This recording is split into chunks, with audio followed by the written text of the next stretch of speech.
Light the beam, because it's time for Nerdy for 30, the podcast where we talk about nerdy-ish movies for 30-ish minutes. My name is Kevin Bauer, a.k.a. the Critics' Choice. With me, as always, the People's Champ, Tim Cack. If you feel it, chase it, baby. That's our Tyler Owens back at it again. And with us today to talk about Saturday Night is a good friend of ours. She's an author. She's a comedian. She's Blythe Roberson. Yay. Hi. Blythe, thank you so much for being here. Thank you Thanks, so Blythe. much for having me. Absolutely. I specifically wanted to reach out to you about this one because of a comment that you made around, I think this is like circa 2016 or 17, that has stuck with me ever since. We were hanging out before our own knockoff Saturday Night Live that we used to do. And you made the comment that you never want to see anything set in the 70s in New York City ever again. We were coming out of The Deuce. We were coming out of an abundance of 70s New York content. I couldn't get enough of it. You, done with it. Wow. I do not remember saying that at all. And I do not agree with myself. And I thought you were going to quote a completely different, extremely hot take of mine. So this is, wow. I wonder why I said that. I love 70s. This is a classic, like, random statement that somebody else says offhandedly that you take to heart and Changes your just life. carry with you. Is like, I built my life around that random thing you said when we were in the 8th grade. Yeah. And you don't even care about it? Yeah. Wow. That's so funny. You know, it's completely, maybe it's just like I continued watching so much 70s content that it won me over. And now I'm like, I love serif fonts and the color burnt orange and bell bottoms. That'd do it. I could also see, you know, if you were like dating a guy who only watched the movie Taxi Driver, that would also do it. Yes, totally. That's so funny. I mean, I also I feel like around that time, Aziz's assistant, and he was very like, you know, when I was his assistant, he made Master of None, which was like extremely 70s coded. But maybe it's just I've come back around to it. That many things made me dislike the movie Saturday Night, but the fact that it was set in the 70s was not one of them. Interesting. All right, so let's dive right into that. So what didn't you like about this one? Yeah, well, I mean, I think the thing that I thought you were going to quote, which is my main belief as a human that made me not like this movie, and perhaps I shouldn't say on a podcast if I want to continue working in comedy, but I believe 100% that Lorne Michaels is bad for the culture, and that when he dies, people will be like, Lorne was bad. Like, remember when Hugh Hefner died and everyone was like, in fact, perhaps this man was not good for planet Earth. I feel like when Lorne dies, people are going to be writing that kind of thing. And I think this movie was like, Lorne Michaels is so fucking cool, and like, what a funny guy, and like, what a cool thing he's done. And I just think that doesn't sit well with me. So the whole premise of the movie, I was like, no, thank you. Sure. And plus, I thought it was not funny. I was like, this is not a funny movie. Lorne Michaels is not, it's like, you cannot do a hero's journey movie when the hero is Lorne Michaels. And it felt to me, this was my Letterboxd review, but it really felt to me like the entire movie was like clapter for the concept of like sketch comedy. And like, it just is not good. Yeah, I agree. I mean, it's glorifying something that is a shell of what it once was, or maybe it never was those things. I feel like SNL is real. I was feeling very conflicted watching this because SNL is simultaneously, it feels like a reminder of all my comedic failures, and is also an institution that I have zero respect for. And those are conflicting ideas. But it's tumultuous. I mean, it's like, it feels like SNL is like when you're a kid and they're like, what job do you want to be? And it's like, well, astronaut, firefighter, cop, doctor. And it's like, those are just the only jobs you know. Like, you move to New York doing comedy and you're like, well, I could write for late night. I could be on SNL. And those just seem like things that are in the zeitgeist and possible. And then you kind of realize they're not actually possible. And it just kind of it left a bitter taste in my mouth. I think I'm kind of a jealous person dealing with that. At the same time, I don't respect what SNL does. I think it's Yeah. bad most of the time. I don't enjoy it. I was thinking about, like when you start doing comedy and there was like a period, I assuming for a lot of people in our age, where you just hate the Big Bang Theory, like with a passion. Where it's just like, this is trash. This is the worst thing on television. This is lowest common denominator. It's comedy math. It's bullshit. And like now as I've gotten older, it's like I appreciate the fact that everything doesn't need to be edgy. It's nice to like turn on the TV and see characters that you're familiar with doing a slightly different thing, but it's also familiar, and it's like repetitive, but it's nice, and they build out a world and it grows over time. And I've come to respect Big Bang Theory as a thing that might not be my target demographic, but I respect what it does.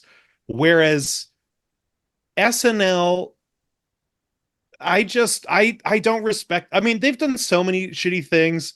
They had like Trump on to host. Yes, exactly. And yeah. And then they had like sketches with Trump and Hillary being like, it's okay, no matter who wins, it's gonna be okay. And then they open the show after the election with Kate McKinnon as Hillary Clinton crying, singing hallelujah.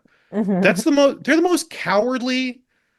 It's pathetic. I mean, I've lost all respect for the show. They do things like they didn't hire Shane Gillis because he made some racist remarks on his podcast, but when he got famous, they asked him to host. It's like you don't have any backbone. You have no respect for any things. This show has been capitalized. It is not indie. It is not edgy. It is nothing like the vision they're portraying in Saturday Night Live. It's been capitalized. This is a corporate comedy. It is generic. It is baseless. It is not offensive.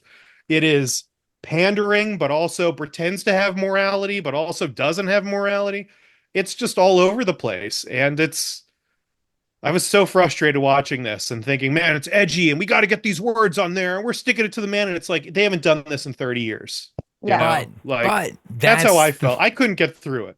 That's what they're doing here. Like, this is it's a movie that's set in a time when it was those things and when it was experimental. So it's a little bit of a glory days thing going on here. But like I think there's onion layers to it.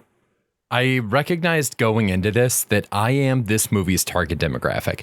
The reason that I got into comedy in the first place was seeing Weekend Update when I was like 11 years old.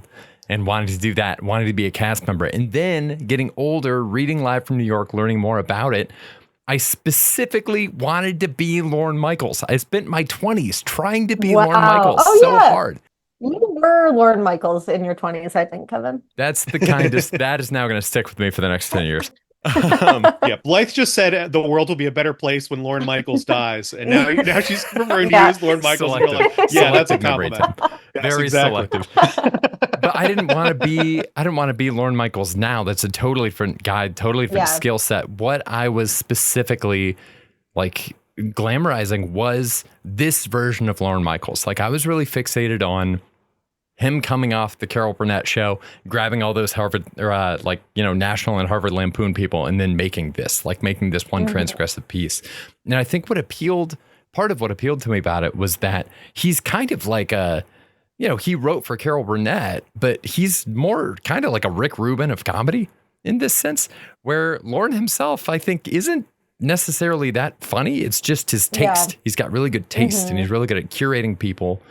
And I think this movie shows, with a lot of help from Rosie Schuster, he's able to kind of like corral that talent as well and make that work. And I think it's interesting that he kind of, it reminded me a lot of the thing in the Steve Jobs movie, and that old Steve Jobs quote, when he says, I play the orchestra. I feel like Lorne is that equivalent for this time period and for what he does now even.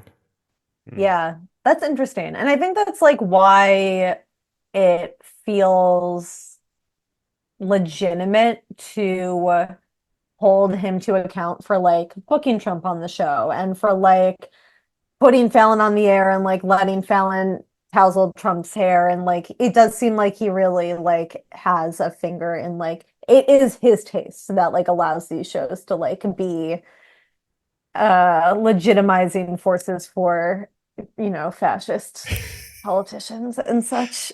Also, then it just is like, when it's not funny, it's like, because Lorne made it like this. Yeah. I mean, that's one of the things where it's like, you gotta wonder. I maintain, I've said it on the show before.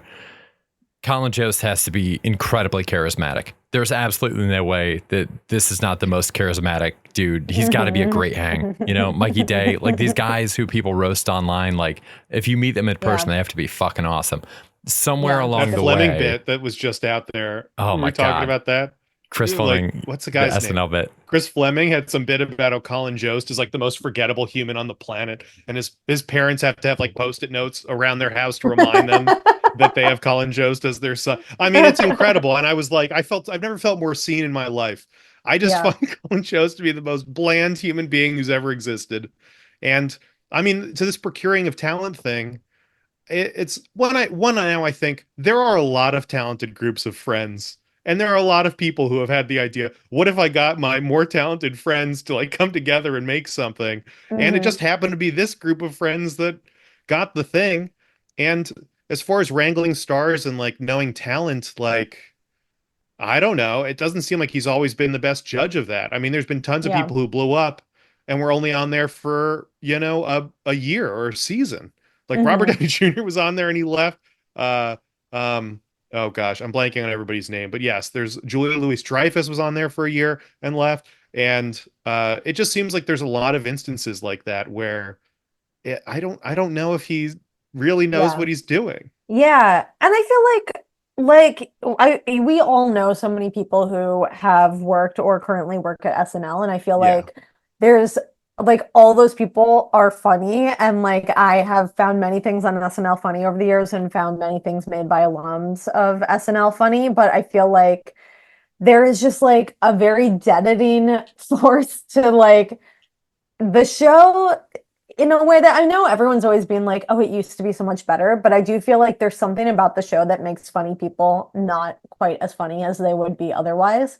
And some stuff really takes off. But I feel like my problem with Lorne is more like the Trump stuff, like the political stuff, which I think is like insidious. And like the Trump of it all is more obvious, like where it's like, oh, this is just like a centrist, like capitalist dude who like is only looking out for himself. But I think also like the culture of SNL and like we're all staying up all night and like getting high and like and that's not that much anymore, but just we're all staying up all night, everything's an emergency, and like the Fallon culture. I feel like we all personally know people who like want to commit physician assisted suicide because they've worked at Fallon. Like it just doesn't need to be that way, and I think it's like because of Lorne. Like Lorne made the culture that way. And like I read Kitchen Confidential for the first time 2 years ago and had never read it before and was like, oh, like all these like kitchen cultures things that Bourdain talks about, it's very clear that the culture is bad because of him. Like he could have made the culture not bad, but he gets away with it because he's so likable and charismatic. And I feel like that's what's missing with Lorne is like Lorne made the culture for comedy bad, but like Lorne is a nothing personality, so like he doesn't get away with it, It's like they started being punk rock and now they don't know what that is. And so now he's just doing things that are kind of like punk rock, but doesn't have like the horses to drive it. Well, no, dude. Like, I mean, what is punk rock? Staying up late. What if we all stayed up really late to write sketches? And it's like, you don't need to do that. You're off all summer. I mean, you could write sketches over the summer if you wanted to. You have so much time to do this. Yeah. It's great. You could just make the show better if you wanted. But yeah, it does seem like there's like kind of like a real competitiveness there and a real whatever. And it doesn't seem like a healthy environment for anything. And it seems unnecessarily so. Yeah, I mean, I think that's entirely the corporatization of it, right? Like it happens to anything that's a big success that gets really popular is because of its popularity, it becomes a target for late stage capitalism like anything else. So like it's no more punk rock now than a Ramones t-shirt that you buy at a Hot Topic. Like, that's not punk. You know what's fucking punk is Tupac listed his like 2-year-old daughter as a producer on one of his albums so that she makes money for fucking ever. That's punk as shit. But like, it's not about rocking the system anymore the way that it was in the setting of this movie, which I promise listener we will start to talk about. It's it's about keeping the machine running. So that's part of what I was saying. Like this version of Lorne, like he's a different figure than the one we see in this movie, because this is a person who has become, very good at just keeping that machine running. And a lot of the, no matter who that machine is running over. Yeah.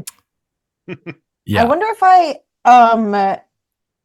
can read from my friend Matt's text to me, because this is kind of related. Absolutely. Please do. So I saw this movie with my friend Matt, and I talked to him afterwards about the movie, and then he said, I'm sorry, I'm Matt-splaining the movie to you. And I said, no, this is great. Text me all your thoughts so I can read them on the pod. And this is the one that I screenshotted because I thought it was the most interesting. He said, I'd be much more interested in a movie that explores a Lorne Michaels today. Why has he clung to the same show for 50 years and basically kept it in an almost identical form to his first creation? Why did he never foster a successor to take over and try something new? Does he ever get bored of doing it? Does he feel trapped? Does he think if he stops, his life will end? Is he trapped in nostalgia of the past? And I think that's like a really good point. Why is it so resistant to change? And that's what I felt like, I don't know, watching this movie. Maybe it was funny and felt electric 50 years ago, but even watching this movie, trying to recreate that, I feel like it just didn't work for me. And it's like, I was like, what is funny? Birthday Boys, I thought was so funny. I think Connor O'Malley is so funny, and all these weirder things that you couldn't do on an SNL then or now, I think. Because you don't have, it's having the Lorne puppet master is, I think, what keeps it from actually being funny. I don't know. I can see it. I feel like they have a huge button problem at SNL too. That's been my complaint for years. Is just they don't know how to end a sketch. It's just kind of so many things just kind of drift off, and it's we're doing another game show. We're doing another this. We're doing another. Yeah. I mean, they don't even mess with the formula at all. I mean, for this, they're trying to rearrange things, and it seems like they're building this thing, but it's not fluid anymore. It's the same number of sketches every time. It's a musical guest. It's a host, and it's the closest they've come to mixing it up is having the musical guest host the show. And there's only 3 people who can do that. So it's not that crazy. And now really the show is so dependent on the host because they just don't have, I just don't think it's not building the same stars it used to. I mean, the same volume of people aren't watching it. I'm sure there's a bunch of reasons for that. Even though I'd probably blame Lorne for that too. I think time will show a lot of people coming out of it. I genuinely believe that last season was the best season in probably 10 years. But I think a lot of that can probably be blamed on these things they're created again as formulas. They're done, it's novel in 1975. And then they kind of figure out, okay, well, this tends to work. It tends to work if we put a fake ad here. It tends to work if we put Weekend Update at this point in the show. And these things that started off as a very novel, inventive thing where you can't predict it, you start to learn to predict. That happens with anything. I mean, bands, look at bands' second albums. It's truly incredible when people can actually manage to evolve their sound, but still keep a piece of it and have it feel new and fresh.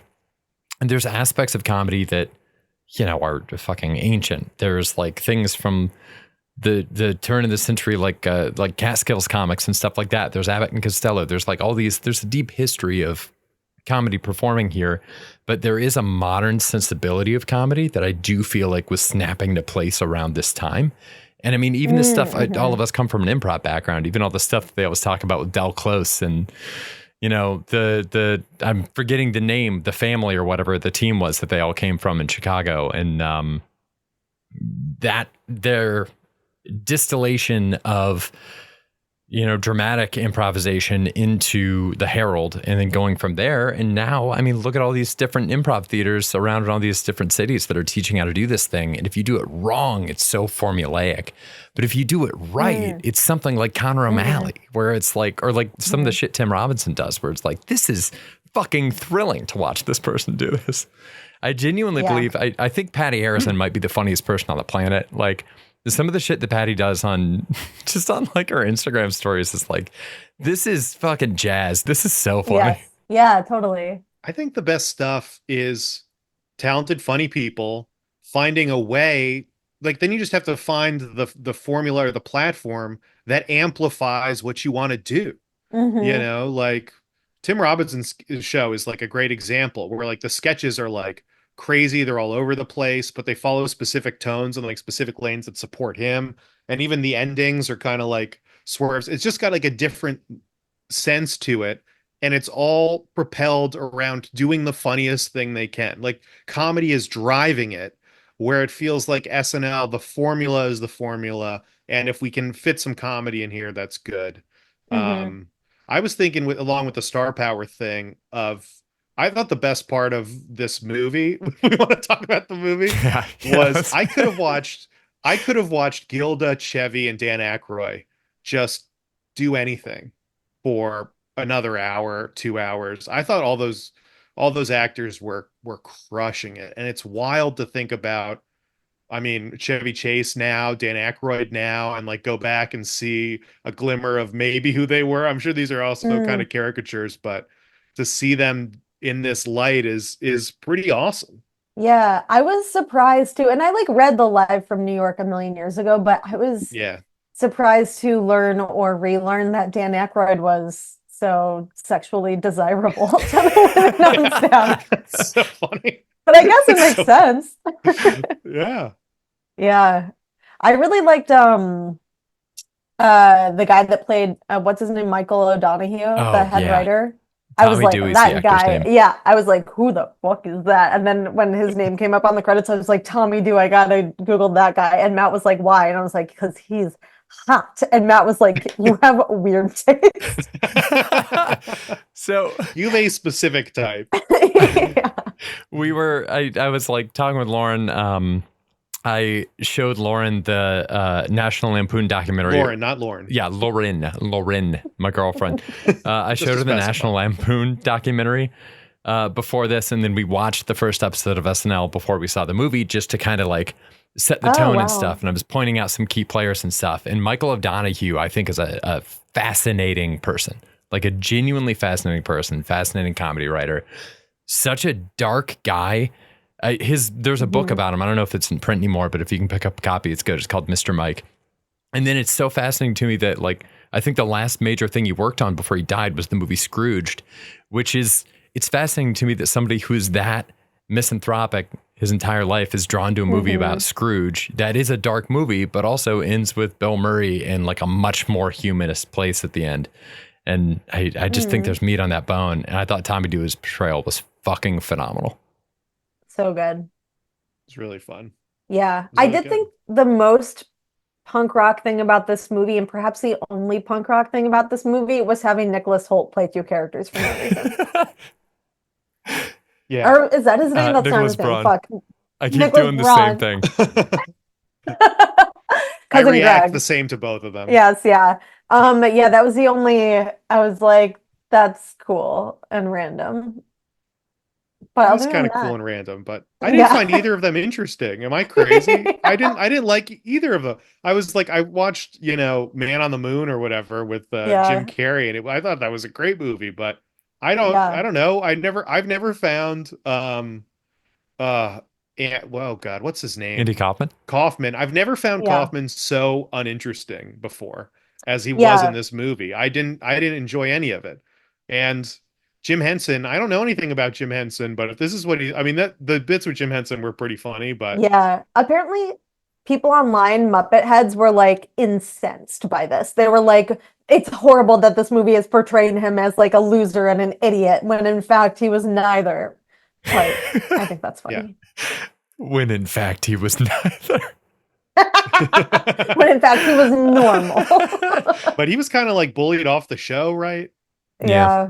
Or something. Wasn't that kind of it with Jim Henson? They didn't want to do anything with him. And the fact that Billy Crystal gets cut is also just some more terrible judgment. I feel like Mhm. it seems wild that they would do that. The guy that played Billy Crystal, again, phenomenal. So good. Great job. Yeah. He's good. Yeah. I wish he had more Yeah. to do. I Yeah. know. I'm looking at all the notes I took. I saw this at Alamo Draft House, so I was in fact able to write in my notebook and even see the things that I wrote down. Oh, sick. Did you get food or a drink? I didn't, but Matt got like 12,000 foods. So many foods that they assumed some were for me, but none of them were. They were all for Matt. Yeah, it's funny that Jason Reitman made this movie. Like, just from the get-go, it's like, oh, this man is not going to have anything bad to say about Lorne Michaels, you know? Do you think he's the only one that Lorne would have allowed to make this movie? Yeah, I do wonder how much this was like SpawnCon, like for the 50th. It did seem kind of like, I don't know, so insidery. Yeah. Yeah. It was like, I was so aware that I was like, it felt like I had a family in town recently. We did Top of the Rock, and there's this presentation that they play when you do Top of the Rock now. There used to be one. It's so much worse now. It's so like NBC and also just capitalism pilled. At the end, it's talking about all the jobs this guy created, and like, it's like, yeah, like horrible jobs where people were dying. It's awful. It's like this presentation was wild. And I did feel a little like I was watching one of those. But again, it's like it's tough because I am the target demo and I did love this movie. But I also recognize like as a movie, I don't really think it's successful. Did it ever feel tense? No. Same problem as the movie Air. We know that Air Jordans exist. So it's really difficult to wring suspense out of that. Yeah, I feel like the only like the I was like, okay, obviously the show's gonna be fine. And then like the Rosie, what name am I gonna use thing felt like this other line of like supposed tension that the stakes never felt clear to me at all. I'm still not clear what their relationship was. Yeah, that's just what I was going to say. I don't really know what anybody's relationships are. You just kind of like, everyone's kind of got their own little journey they're going on, even if it's just being jealous of all the women Dan Aykroyd's hitting on. Yeah. And it's like, I don't know if any of this is important. Does any of this matter? What's going on with this? Who cares what her last name is? I've never heard of this person before in my life. I guess I don't know anything about SNL, but I'm like, Lorne was married. I don't know. I I just assumed he was like a bachelor, a lifelong bachelor. That's like the energy I feel like from Lorne. Totally. And he found a guy in a bar an hour before the show. Also, I guess I have no concept for when SNL starts. I don't know what time SNL starts, and they kept throwing up times on the screen, and I was like, "Oh shit, it's going to start right now." And then it's like, there's like 30 more minutes of the movie. Yes. And I'm like, wait, what? What tension? They should just throw up like 30 minutes before, 14 minutes before. Like, I don't know what the countdown is. Was it midnight? Did it air at midnight? 11:30. But also, they talked about midnight. There kept on being people that would like walk through and be like 45 minutes to showtime. And something that really like ground my gears is that no one ever responded, "Thank you, 45. Thank you, 30." It's just like such a thing of anyone I've ever known who performed is always like, "Thank you, 5." Yeah, it was very, but then also on that note, like the movie started with the quote that's like, we don't do the show because it's ready, we do the show because it's 11:30. And I was sat next to like two like white boys in their late 20s, and they laughed just at that. They laughed at that quote, and I was like, "Oh, these boys is who this movie is for." And they were laughing the whole movie. So I also want to say, like, I didn't like this movie, but I know that it was enjoyable to other people. Wow, soft touch. That is those guys are. I'm jealous of how much they enjoy life. Kevin, did you have any like takeaways watching? Because the only thing I took away from this was like, I want to watch the first episode of SNL now and just see what it was actually like. Did you, what was that like coming from the first episode?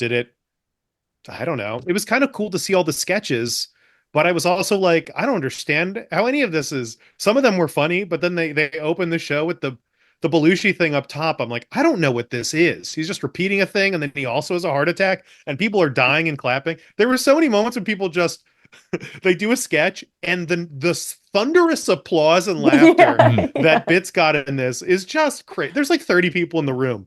What are you talking? How is it so loud? It's deafening right now.